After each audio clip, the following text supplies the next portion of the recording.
இலங்கையின் முதற்தர சுற்றுலா தலம் ரீச்சாவின் மாபெரும் உணவு திருவிழா செப்டம்பர் மாதம் 5, 6 மற்றும் 7 தேதிகளில் இன்றைய டிக்கெட்டுகளை பெற்றுக் கொள்ளுங்கள்.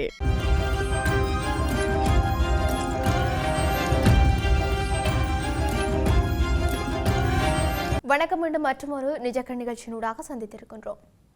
ரணில் நாடாளுமன்ற உறுப்பினர் ரா சாணக்கியனுக்கு அபிவிருத்திக்காக 400 மில்லியன் ஒதுக்கினார். ஆனால் அர்ச்சுனா ராமநாதன் 800 மில்லியன் வழங்கப்பட்டதாக தெரிவிக்கின்றார். எனவே மிகுதி 400 மில்லியன் ரூபாய் எங்கே என்ன நடந்தது என்று ஈழ மக்கள் ஜனநாயக கட்சி மட்டு மாவட்ட ஒருங்கிணைப்பாளரும் வர்த்தகருமான ஆண்டனிசல் ராஜ்குமார் கேள்வி எழுப்பியிருக்கின்றார். இந்த மோசடி தொடர்பாக லஞ்ச ஊழல் ஆணைக்குழு ஜனாதிபதி விசாரணை குழு ஒன்று நியமித்து விசாரணை மேற்கொள்ள வேண்டும் என்று ராஜ்குமார் கோரிக்கை விடுத்திருக்கின்றார். மட்டக்களப்பு வெஸ்ட் ஆஃப் மீடியா கற்கை நிலையத்தில் நேற்றைய தினம் இடம்பெற்ற ஊடக மாநாட்டில் கலந்து கொண்ட அவர் இவ்வாறு கோரிக்கை விடுத்திருக்கின்றார். அவர் மேலும் தெரிவிக்கையில், கடந்த ஜனாதிபதி தேர்தலின் போது முன்னாள் ஜனாதிபதி ரணில் விக்ரமசிங்க அபிவிருத்திக்காக அவருக்கு 400 மில்லியன் ரூபாய் பணத்தை ஒதுக்கினார். அதில் எரிவில் கோடைமடு குளத்தில் பதிவு செய்யப்படாத விளையாட்டு மைதானத்திற்கு 50 லட்சம் ரூபாய் ஒதுக்கீடு செய்து முடிவுற்றதாக காட்டி பணத்தை பெற்றிருக்கின்றார். இதேபோன்று ஒதுக்கீடு செய்யப்பட்டு மேற்கொள்ளப்பட்ட அபிவிருத்தி திட்டங்கள் இதுவரை பூர்த்தி செய்யப்படாமல் பூரணப்படுத்தியுள்ளது என்று நிதி வழங்கப்பட்டது. இதை அறிந்து நான் ரசாணக்கியனுக்கு மற்றவர்கள் போல செம்பு தூக்கி மௌனிகளாக கைகட்டி பார்த்து கொண்டிருக்க முடியாது. இது மக்களின் வரிப்பணம். இதை வீண்விரயம் செய்யவிட முடியாது. நான் இந்த நாட்டின் ஒரு குடிமகன் என்ற ரீதியில் சுட்டிக்காட்ட வேண்டியது எனது கடமை. எனவே தகவல் அறியும் சட்டத்தின் மூலம் மக்களுடைய வரிப்பணம் வீணடிக்கப்பட்டு பாரிய மோசடி இடம்பெற்றுள்ளதாக லஞ்ச ஊழல் ஆணைக்குழுவில் தேர்தல் திணைக்களத்தில் அவருக்கு எதிராக முறைப்பாடு செய்திருந்தேன். இதனால் அவர் என்னுடன் காழ்ப்புணர்ச்சி கொள்வதற்கான காரணமாக என்னை பழிவாங்கும் நோக்கத்துடன் என் மீது பொய் குற்றச்சாட்டு சுமத்தி திறக்காமல் இருக்கும் எரிபொருள் நிரப்பு நிலையங்களை திறக்க முடியாது, திறந்திருப்பதை மூடுவதற்கு முயற்சி செய்து என்னை பழி வாங்குகின்றார் என்று எனக்கு நன்றாக தெரியும். இது தொடர்பாக கடற்றொழில் அமைச்சர் மற்றும் பணிப்பாளர்களுக்கு எழுத்து மூல அறிக்கை சமர்ப்பித்திருக்கின்றேன். எனவே உங்களுடைய இந்த பூச்சாண்டி அடாவடி அரசியலை விட்டுவிட்டு தமிழரசு கட்சி கடந்த காலத்தில் எவ்வாறு இருந்தது அவ்வாறு இருக்க வேண்டும் என்பது எங்கள் நோக்கம். அதை விடுத்து ஆயுத குழுக்கள் போன்று அடாவடியில் ஈடுபட்டு வருகின்றார்கள். இதனை வன்மையாக கண்டிக்கின்றேன். அதேவேளை கடந்த காலத்தில் ஆயுத குழுக்கள் எவ்வாறு இருந்ததோ அவ்வாறு தமிழரசு கட்சியை இன்று ஆயுத குழு பாணியில் அழைத்துச் செல்கின்றீர்கள் என்ற சந்தேகம் எழுகின்றது. தகவல் அறியும் சட்டத்தினூடாக ரா சாணக்கியனுக்கு 400 மில்லியன் ரூபாய் ரணில் ஒதுக்கியதாக மாவட்ட அரசாங்க அதிபர் காரியாலயம் எழுத்து மூலம் அறிக்கை வந்திருக்கின்றது.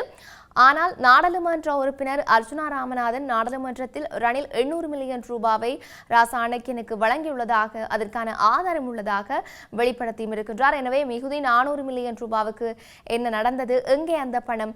அதேவேளை அபிவிருத்திக்கு ஒதுக்கப்பட்ட 400 மில்லியன் ரூபாவில் 3,99,00,000 திருப்பி அனுப்பப்பட்டுள்ளதாக தகவல் அறியும் சட்டத்தில் தெரிவிக்கப்பட்டும் இருக்கின்றது. எது எவ்வாறு இருந்தாலும் மாவட்டத்தில் நாளை கஞ்சி குடிப்பதற்கு நமக்கு கஞ்சிக்காவது வழி கிடைக்குமா என்று ஆயிரக்கணக்கான பெண் தலைமை தாங்கும் குடும்பங்கள் ஏங்கி தவிக்கின்றன.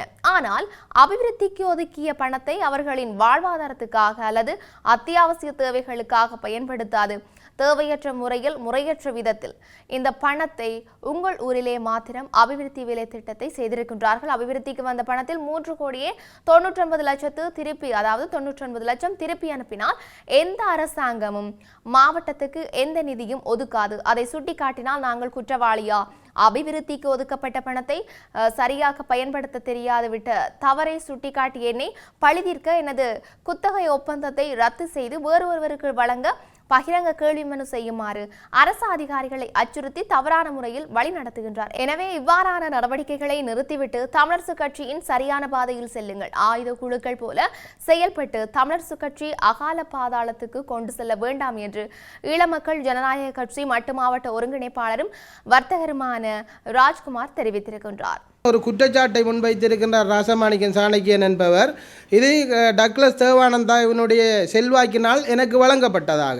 அப்படி இருந்தால் கல்லாத்திலே ராசமாணிக்கன் சாணக்கியனுடைய தொகுதி பட்டுறுப்பு தொகுதியிலே கல்லாத்திலே தேசத்து மகடத்து திட்டத்திங்கள் வந்த எரிபொருள் மண்ணெண்ணெய் நிரப்பு நிலையம் இன்னும் திறக்க முடியாமல் மூடப்பட்டு துருப்பிடித்த நிலையிலே இருக்கின்றது. இதை அவர் திறக்க வைத்திருக்கலாம். இப்போது 2 எரிபொருள் நிரப்பு நிலையங்கள் இயங்கிக் கொண்டு இருக்கின்றன. இது மீனவருக்கு வெறும் வரப்பிரசாதமாக இருக்கின்றன. கிழக்கு மாகாணத்துக்கு 9 எரிபொருள் நிரப்பு நிலையங்கள் வந்தும் 2 எரிபொருள் நிரப்பு நிலையங்கள் மாத்திரமே தற்போது இயங்கும் நிலையில் இருக்கின்றன. இதனையும் இயக்க விடாமல் தடுப்பதற்கும் அல்லது சாணக்கியனுடைய பினாமிகளுக்கு இதை வழங்குவதற்கும் அரசு அதிகாரிகளை தவறான முறையிலே வழிநடத்தி தவறான தகவல்களை கொடுத்து ராசமாணிக்கன் சாணக்கியன் கைப்பற்றி அதை தங்களுடைய பினாமிகளுக்கு வழங்குவதற்காக அவர் பாரிய முயற்சிகளிலே ஈடுபட்டிருக்கின்றார். ஒரு அங்கமாக அவர் என்னுடன் காழ்ப்புணர்ச்சி கொள்வதற்கான காரணம், கடந்த காலங்களிலே ரணில் விக்ரமசிங்கையினால் மட்டக்களப்பு மாவட்டத்துக்கு அபிவிருத்திக்காக 400 மில்லியன் நிதி வழங்கப்பட்டிருந்தது. இந்த 400 மில்லியனிலே பாரிய மோசடி இடம்பெற்றிருப்பதை நான் அறிந்து, மக்களுடைய வரிப்பணம் வீணடிக்கப்பட்டதனை அறிந்து லஞ்ச ஒழிப்பு ஆணைக்குழுவிலையும் தேர்தல் செயலகத்திலையும் நான் அவருக்கு எதிராக ஒரு முறைப்பாடு செய்திருக்கின்றேன். இந்த முறைப்பாடு செய்ததன் காரணத்தினால் என்னை பழிவாங்கும் நோக்கத்துடன் அவர் இவ்வாறான முறையில் நடந்து கொள்கின்றார். எரிவிலே கோடமடு என்கின்ற ஒரு இடத்திலே 50 லட்சம் ரூபாய் நிதியை பதிவு செய்யப்படாத ஒரு மைதானத்துக்கு கொடுத்து ஒரு குளத்திலே கிரவுண்ட் அமைத்ததாக காட்டுகின்றார். இதே போன்று பல அவரினால் மேற்கொள்ளப்பட்ட அபிவிருத்தி திட்டங்கள் இன்னும் நிறைவு பெறாத நிலையிலே இருக்கின்றது. ஆனால் இது பூரணப்படுத்தப்பட்டதாக நிதி வழங்கப்பட்டிருக்கின்றது. இதனை நான் அறிந்து சாணக்கியனுக்கு செம்பு தூக்குறவர்கள் செம்பு தூக்கட்டும், மக்களுடைய வரிப்பணம் வீணடிக்கப்பட்டிருக்க என்பதனை பார்த்து கொண்டு நாங்களும் மற்றவர்களைப் போல் செம்பு தூக்கி கொண்டு மௌனமாக கைகட்டியிருக்க முடியாது. ஏனென்றால் இது மக்களுடைய வரிப்பணம். ஒவ்வொரு இலங்கை குடிமகனும் மறைமுகமான வரியை செலுத்த வேண்டிய கட்டாய நிலையிலேயே இன்றைக்கு எல்லாரும் இருக்கிறார்கள். ஒரு கிலோ சீனி வாங்கினாலும் அதற்கு வரி, ஒரு பெட்ரோல் 1 லிட்டர் அடித்தாலும் அதற்கு வரி. எல்லா குடிமகனும் இன்று வரி செலுத்து மறைமுகமான வரி செலுத்தி கொண்டே வாழ்ந்து கொண்டிருக்கின்ற சூழ்நிலை இலங்கை தேசத்தில் இருக்கின்றது. அவ்வாறு இருக்கின்ற நிலையிலே மக்களுடைய வரிப்பணத்தை எடுத்து வீண் பிரயோகம் செய்தால் அதை சுட்டிக்காட்ட வேண்டியது என்னுடைய கடமை. இலங்கை பிரஜா உரிமை பெற்ற குடிமகன் என்ற அடிப்படையில் நான் அதை சுட்டிக்காட்டினேன், வழக்கம் தாக்கல் செய்திருக்கின்றேன் லஞ்ச ஒழிப்பு ஆணைக்குழுவிலே. இதை பழிவாங்கும் நோக்கமாக ராசமாணிக்கன் சாணக்கியன் என் மீது பொய் குற்றச்சாட்டுகளை செய்து டக்ளஸ் தேவானந்தனுடைய செல்வாக்கிலே தான் எனக்கு அது வழங்கப்பட்டதாக அவர் கூறுகிறார். அப்படி இருந்தால் கல்லாத்திலே அமைக்கப்பட்டு இருக்கின்ற எரிபொருள் நிரப்பு நிலையங்கள் இன்னும் திறக்கப்படாத நிலையிலே பம்முகள் கதவுகள் எல்லாம் திருடப்பட்ட நிலையில் கவனிப்பாரற்று இருக்கின்றது. இவங்களுடைய தொகுதியில் இருக்கின்ற நீங்கள், உங்களுக்கு முதுகெலும்பு இருந்தால் இந்த கல்லாத்தில் இருக்கிற மண்ணெண்ணெய் நிரப்பு நிலையங்களை உலகளவும் திறந்து காட்டியிருக்கலாம் தானே. திறக்கப்பட்டு இருக்கிறதுகளை உங்களால் மூடி இருப்பதை திறக்க முடியாமல் இருக்கின்றது, திறந்திருப்பதை மூடுவதற்கு நீங்கள் முயற்சி செய்கிறீர்கள். நான் உங்கள் மீது போட்ட லஞ்ச ஒழிப்பு ஆணைக்குழுவில் செய்த முறைப்பாட்டுக்காகத்தான் நீங்கள் இவ்வாறு என்னை பணி வாங்குகிறீர்கள் என்பதனை எனக்கு நன்றாக தெரிகிறது. இதனை நான் கௌரவ ஜனாதிபதியினுடைய கவனத்துக்கும் கடத்தொழில் நீரிய வள திணைக்கள பணிப்பாளருக்கும் கடத்தொழில் அமைச்சருக்கும் எழுத்து மூலம் அறிக்கை ஒன்று சமர்ப்பித்திருக்கின்றேன்.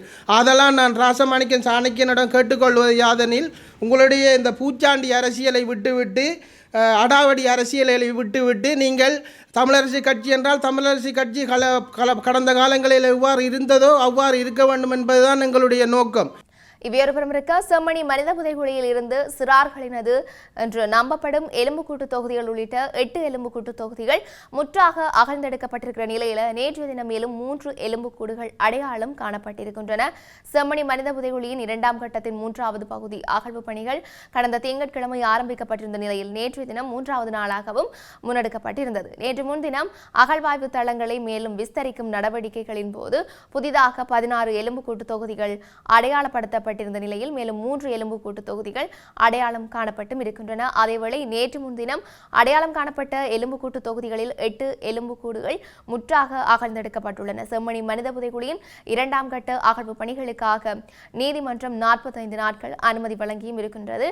இந்த நிலையில் 35வது நாளாக அகழ்வு பணி முன்னெடுக்கப்பட்டது. அதேவேளை கட்டம் கட்டமாக இதுவரையில் 43 நாட்கள் முன்னெடுக்கப்பட்ட அகழ்வு பணிகளின் போது அகழ்ந்தெடுக்கப்பட்ட எலும்பு தொகுதியுடன் 158 எலும்புக்கூட்டு தொகுதிகள் முற்றாக அகழ்ந்தெடுக்கப்பட்டும் இருக்கின்றன. மேலும் இதுவரையில் 169 எலும்புக்கூட்டு தொகுதிகள் அடையாளம் காணப்பட்டுள்ளமையும் இங்கு குறிப்பிடத்தக்க ஒரு விடயமாகவே இருக்கின்றது. இதுபடி இருக்க இன்னும் என்னெல்லாம் நடக்கப் போகின்றது என்று நாங்களும் பொறுத்திருந்து பார்க்கலாம். மீண்டும் மற்றொரு பதிவினூடாக சந்திக்கலாம். வணக்கம்.